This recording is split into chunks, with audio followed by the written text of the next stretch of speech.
नमस्कार दर्शक देख रहे हैं आप। मैं हूं अमित कुमार। झारखंड कैबिनेट की आज बैठक होती है और इस बैठक में कुल 49 प्रस्तावों पे मुहर लगती है। 49 प्रस्तावों में झारखंड वासियों के लिए आज लाभकारी योजनाओं का सरकार ने प्रस्ताव में पारित किया है। और वहीं बात कर ले रांची वासियों की, तो रांची वासियों को एक बड़ी खुशखबरी मिल रही है कि अब रिम्स, जो रांची का सबसे बड़ा अस्पताल है, झारखंड का सबसे बड़ा अस्पताल है, अब उसके जगह पे एक और नया अस्पताल रांची में खुलने वाला है और उसका भी प्रस्ताव पारित हुआ है। वहीं अगर बात कर लें खाद्य आपूर्ति विभाग की तरफ से, तो खाद्य आपूर्ति विभाग की तरफ से जो राशन कार्ड धारी हैं वो 20 लाख से बढ़ाकर झारखंड सरकार ने 25 लाख कर दिया है। और वहीं अगर बात करें उनके कमीशन की, जो राशन दुकान पीडीएस दुकानदार हैं, उनका जो कमीशन 100 रुपया पहले मिलता था, अब उसे बढ़ाकर 150 रुपया कर दिया गया है। वहीं अगर बात करें रसोइया सहायिका की, तो रसोइया सहायिका को केंद्र सरकार की तरफ से 10,000 रुपया मिला करते थे, अब झारखंड सरकार उसमें अतिरिक्त 12,000 रुपया सालाना और देने का काम कर रही है और इसको भी प्रस्ताव में पारित किया गया है। तो इन सबों को लेकर क्या कुछ कहते नजर आ रहे हैं मंत्री बन्ना गुप्ता, आइए सुनते हैं। आए आप रांची में, अब यहाँ भी फिर वही होगा कि ट्विटर नहीं मिल रहा है तो एनसीआई कहेगी। नहीं पांडे जी, आप ज्यादा निराशावादी मत होइए। आप ज्यादा निराशावादी मत होइए। हम लोग आशावादी हैं। हर विपरीत परिस्थिति में झारखंड के लोग जीना जानते हैं, झारखंड के लोग लड़ना जानते हैं, झारखंड के लोग उलगलान करना जानते हैं और झारखंड के लोग एडवांस प्लानिंग वाले लोग हैं। इसलिए आपको चिंता करने की जरूरत नहीं है। सारी चीजें हम सिस्टमेटिक करेंगे। सदर को चेंज नहीं करेंगे, नया कंस्ट्रक्शन होगा। सदर को चेंज नहीं करेंगे, नया कंस्ट्रक्शन होगा। नया कंस्ट्रक्शन के लिए ना 10 अरब 74।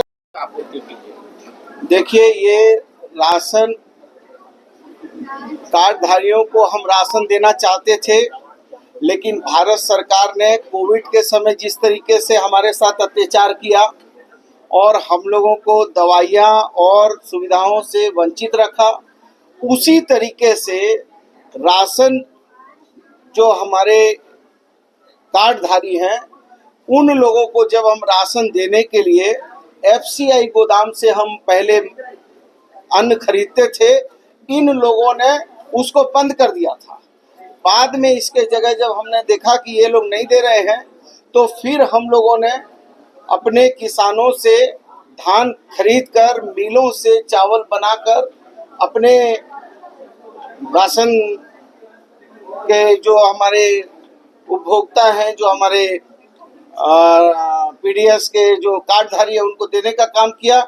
जब ये अब देख लिए हैं एफसीआई वाले कि ये किसी तरीके से भी इनको तंग करो, सताओ, लेकिन ये हारने वाले नहीं है, झुकने वाले नहीं है, मानने वाले नहीं है, तब अभी एफसीआई ने ये कहा कि ठीक है, हम आपको चावल देने को तैयार हैं। तो जो बैकलॉग है, वो बैकलॉग भी हमारा धीरे धीरे खत्म हो रहा है और हम नियमित जो है, हम हमारे पीडीएस डीलरों को ज़्यादा से ज़्यादा सामान भेज रहे हैं ताकि हमारे जो आम आदमी है उसको ज़्यादा से ज़्यादा अन्न प्राप्त हो सके। राशन कार्ड उम्र था, उम्र सीमा को अब तोड़ दिया गया है और जो 20 लाख की जगह 25 लाख राशन कार्ड कर दिया गया है। और जो हमारे पीडीएस डीलर को जो 100 रुपया क्विंटल के हिसाब से हम लोग उनको पैसा देते थे, 100 रुपया मतलब प्रत्येक 1 रुपया किलो, उसको 1.5 रुपया किलो कर दिया है और 1 अप्रैल से ये आदेश लागू हो जाएगा। शेष सारा चीज आपको हमारे कार्मिक विभाग से बताया जाएगा। ठीक है। बहुत सारा सवाल है इसमें। विपक्ष कह रहा है कि जो ऑलरेडी आपके पास राशन कार्ड धारी हैं, उनको प्रॉपर अनाज नहीं। हमारे शहीद जगन्नाथ महतो जी के नाम पर अस्पताल का निर्माण होगा, 500 बेड का। दूसरा,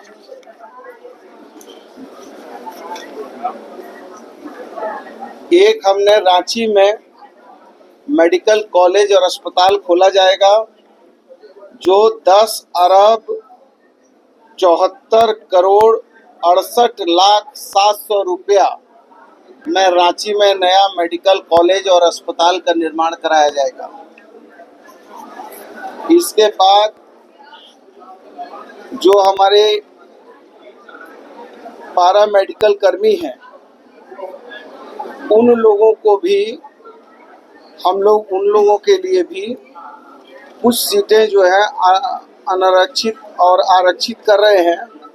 उसमें भी हम लोगों ने कई लोगों को उसमें जो इन लोगों की बहुत लंबी मांग थी, इस मांग को भी हमने पूरा कर दिया है, जो आपको हमारी कैबिनेट सचिव बताएंगी। इसी के साथ हम मुख्यमंत्री जी का और एक धन्यवाद करेंगे कि बहुत दिनों से हम जमशेदपुर में लॉ कॉलेज की स्थापना के लिए लगे हुए थे। वहाँ जो है लॉ कॉलेज की भी स्थापना के लिए करीब 31 करोड़ रुपया में जमशेदपुर में लॉ कॉलेज बनेगा, उसकी भी मंत्रिपरिषद ने स्वीकृति दी है। पलामू में नर्सिंग कॉलेज की स्थापना होगी, उसकी भी स्वीकृति दी है। आपको सारी चीज़ें हमारे कैबिनेट सचिव बताएंगी, लेकिन हम आपको मोटे तौर पे आपको मैंने बताया है।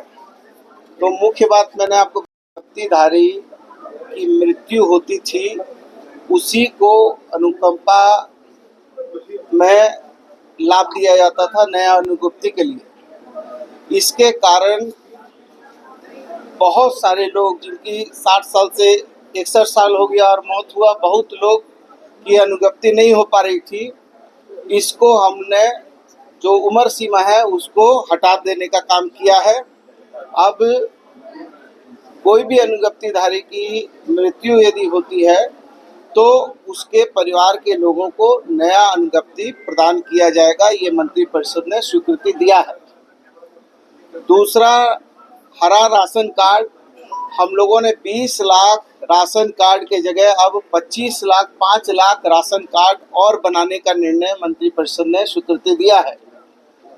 हमारे राशन डीलर को पहले 100 रुपया क्विंटल, हम उनको जो है 100 रुपया क्विंटल जो है हम उनको पैसा देते थे, लेकिन उसको अब हम लोगों ने बढ़ाकर 150 रुपया कर दिया है और 1 अप्रैल से ये आदेश माना जाएगा। ये हो गया खाद्य आपूर्ति का, आप लोग समझ गए। अब 500 बेड का बोकारो में अस्पताल बनाने का निर्णय किया गया है, जिसको मंत्रिपरिषद ने स्वीकृति दिया है। तो पीट पीट के नेता बनाया है, हमको जेल भेजा है, तो हम उसके जो है इतना जो है उसका एहसान है मेरे ऊपर। यदि वो नहीं पीटती तो हम 4 बार कैबिनेट मिनिस्टर बनते, तो उसका एहसान है, उसका एहसान हम चुकता करेंगे पाई पाई। नगर पालिका का एग्जाम जैसे ली 1 साल हो गया, रिजल्ट नहीं दे रही है। अब भैया आप भी कादर खान वाला बात कर रहे हैं कि मंत्री जी यदि जहाज से जाएंगे तो ये बोलिएगा, ट्रेन से जाएंगे तो ये बोलिएगा। अच्छा, तो ये बता दिए पिछड़ों को कितना टिकट देगी कांग्रेस? बस ये। अरे भैया, राम मनोहर लोहिया कहते थे जिसकी जितनी हिस्सेदारी उसकी उतनी भागीदारी। हमारे नेता राहुल गांधी जी ने कहा कि जिसकी जितनी हिस्सेदारी उसकी उतनी भागीदारी। इसलिए जो है चिड़िया की रक्षा जो है कभी बाज नहीं कर सकता है। इसलिए पांडे जी आप उसके लिए चिंता मत कीजिए। आप घुमा दिए, लेकिन पेपर लिखने को लिखा है मुख्यमंत्री को कि इस पर जांच कराई जाए। बिल्कुल, आप इनका जवाब देंगे, अपना आदमी है हमारा। व्यापम घोटाला का तो अभी तक कुछ पता ही नहीं चला। व्यापम घोटाला क्या हुआ आप बोलिए, नीट घोटाला क्या हुआ आप बोलिए। अभी मेरी बात हम भी करेंगे। अरे भाई सुनिए तो, अभी आप पूछिए, हम बोलेंगे ना भाई, हमारे मुंह में माइक उठाइएगा, आप पूछिए हम बोलेंगे। देखिए, ये सरकार को बदनाम करने की एक सोची समझी साजिश कर रहे हैं। कभी ये बोलते हैं कि गाय जो है कट रही हैं, कभी ये भी बोल रहे हैं।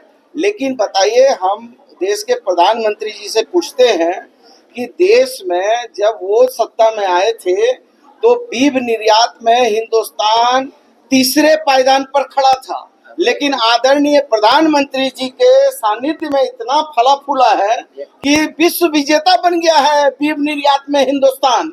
और 60,000 करोड़ रुपया भाजपा की सरकार उनसे रेवेन्यू जनरेट कर रही है। और 2 करोड़ रुपया जो है वो क्या था, बॉन्ड वाला था, या इलेक्ट्रल बॉन्ड में 2 करोड़ लिया, और इनके विधायक हैं संगीत सोम जो बीप कंपनी के डायरेक्टर हैं। तो भैया ये सब भी थोड़ा वो लोग से पूछिए। पन्ना जी, पुलिस वाले वर्दी फिर आप ही भत्ता और पूछिएगा। भोजन भत्ता को लेकर 5 सालों से मांग कर रहे हैं, उनका नहीं बढ़ रहा। आप सरकार करे कि दिल खोल अरे थी, कोई सरकार की हिम्मत नहीं थी, लेकिन हमारे मुख्यमंत्री आदरणीय हेमंत सोरेन जी ने और हमारी नेता सोनिया गांधी, राहुल गांधी जी, मल्लिकार्जुन खड़गे साहब, मीर साहब का आशीर्वाद से ये पूरा जनता के लिए, जनता के द्वारा चुनी सरकार जनता के हित में काम कर रही है। आप बोलिए, विरोध कर रहे हैं सीजीएल के एग्जाम में। आप बैकवर्ड है ना जी, बैकवर्ड है ना। आप पूछे, खाली ब्राह्मण जी पूछ रहे हैं, और कोई बैकवर्ड नहीं पूछ रहा। पूछे कुछ बैकवर्ड लोग पूछे। सीजीएल परीक्षा के छात्र जो हम बैकवर्ड है ना, इसीलिए। हम भी हाँ पूछे। सीजीएल परीक्षा का विरोध किया जा रहा है कि इस परीक्षा में। तो अभी आपने देखा कि झारखंड के मंत्री बन्ना गुप्ता क्या कुछ कहते नजर आ रहे थे। वो साफ तौर पे कह रहे थे कि झारखंड के आज के जो कैबिनेट में जो फैसले आए हैं, जिन प्रस्तावों पे मुहर लगी है, वो झारखंड की जनता के लिए लाभकारी योजनाएं हैं और इससे जनता को काफी लाभ मिलेगा। ऐसे ही तमाम खबरों के साथ जुड़े रहने के लिए हमारे चैनल को लाइक एंड सब्सक्राइब जरूर करें। अमित कुमार, दर्श न्यूज, रांची।